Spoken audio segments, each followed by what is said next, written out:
and welcome. I'm Mary Jo, also known as Sojo, and this is my trunk show of my completed quilt tops, or completed quilts, part 2. So I'm showing about 10 quilts at a time of quilts that I've completed around my house. I don't know how many quilts I have, so I don't know how many parts we're going to have to this.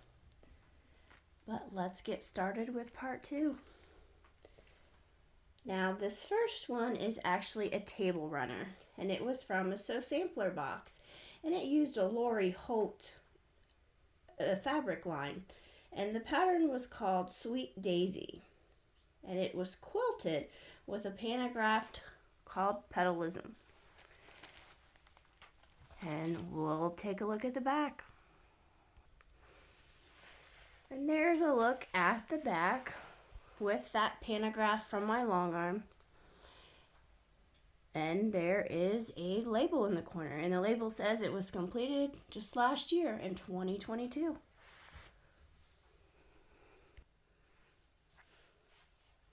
And this is another table runner, and this was a table runner kit.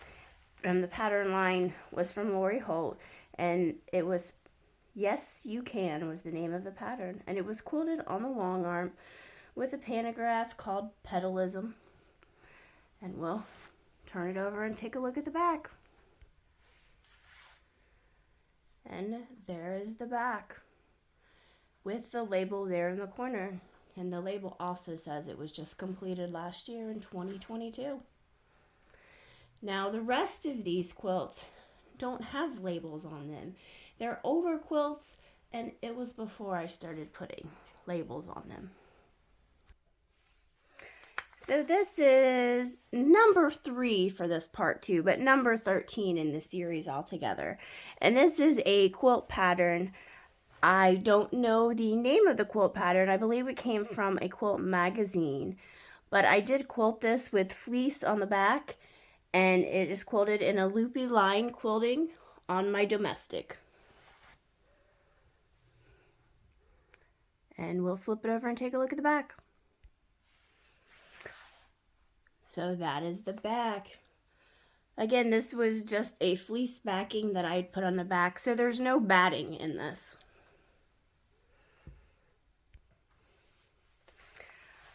Number 14. This is a quilt called Coinage, and it is from the Seemingly Scrappy book by Rebecca Silball. Now, that book was the first quilting book I had ever bought, and this quilt was definitely towards the beginning of my quilting journey, and I know this because it has absolutely no quilting on it. And the binding is interesting. I'm not sure how I did it, but it's on there. Now, these quilts that I am showing have all been well used, well loved, and washed many times in this series, or this part 2. I will take it over and you can see the back, but there's absolutely no quilting on it. So there is the back. As I said, there's no quiltings. There's just some fold marks and wrinkles from where it's been folded up, but it's been folded up for a while, but absolutely no quilting. It does have batting in it.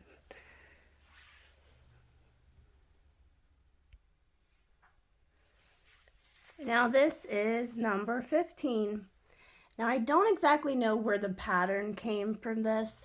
It appears to be like some sort of an Irish chain, but it is quilted on my domestic with a loopy line pattern, and it has fleece on the back with no batting.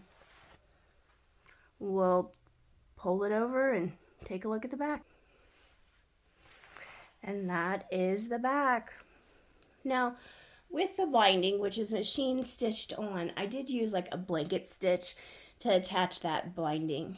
I have experimented with like zigzags and decorative stitch and blanket stitches type things around those bindings. Towards the beginning, I no longer do that because my main machine is just a straight stitch only. But I did try that towards the beginning of my quilting journey.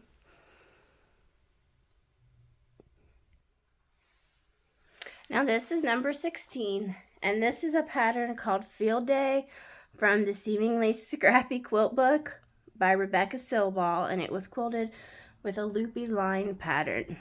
Now that book, Seemingly Scrappy, which was the first quilt book I ever bought, I made every one of those quilts that was in that book.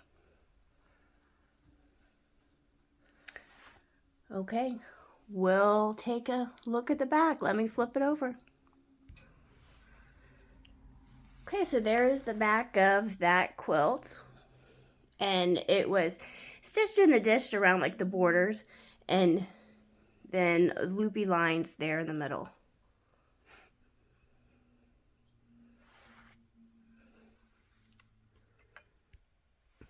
Number 17. This was a pattern from Eleanor Burns, and it was from her Day and Night quilt book. And it has a fleece backing, and it has quilted with a loopy line quilting along the middle of the quilt. The borders just have a stitch in the ditch around the edge. We'll flip it over and take a look at the back. And that is the back of that quilt. On this one, I also used a blanket stitch around the binding.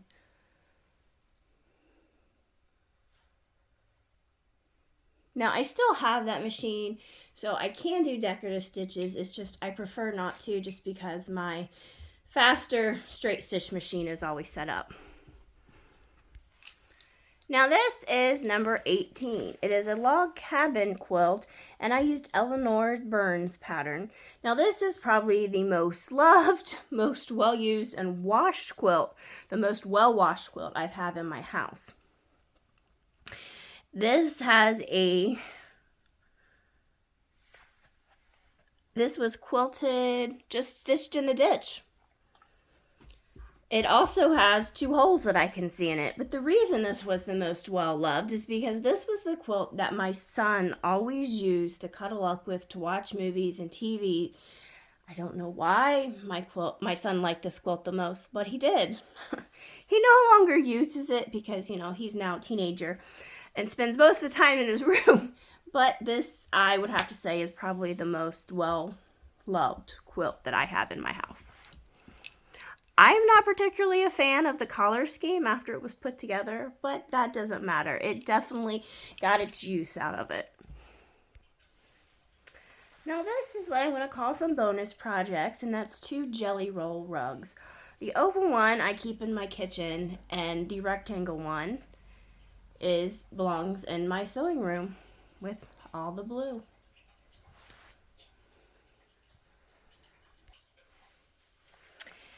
This is number 19.